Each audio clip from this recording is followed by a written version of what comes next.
We've been talking all morning long about how seconds and minutes count in an emergency, especially when it comes down to a heart attack. But how do you recognize a heart attack? That's the question when you're about to call 911 or take yourself to the hospital. We want you to call 911 because it saves up to 32 minutes to an hour. But this guy over here, Jordan Stroot, he works at the cath lab here at Blessing Hospital. He knows those signs and symptoms, and you're going to nail them down for us this morning. Yeah, they're pretty straightforward. Some of them are more straightforward than others. But you know, your typical chest pain where people feel a lot of chest pressure, even stabbing pain, and sometimes, you know, nausea, dizziness, arm pain, neck pain, profuse sweating.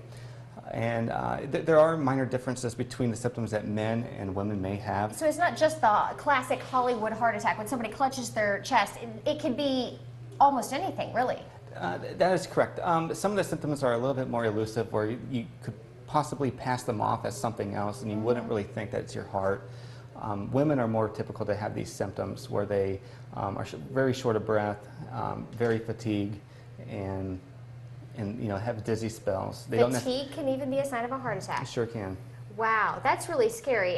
A lot of women are less likely to go to the ER for heart attack symptoms because they probably recognize it as just being, oh, you know, I'm a little under some stress or something like that. But when is the line? When should you call the hospital or call your doctor? Well, I think everyone has an innate feeling when they know that something is wrong with them. I think as soon as you realize that something is out of the ordinary, seek medical attention.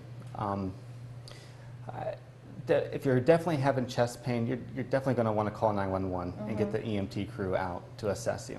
Now remember, if you call the EMTs and the paramedics with the ambulance here in Adams County as well as other places, they can give you that life-saving treatment that helps you bypass beds like this inside of the emergency room and go directly to the cath lab where they can provide those treatments that will help save your heart tissue. That heart tissue never comes back once you lose it.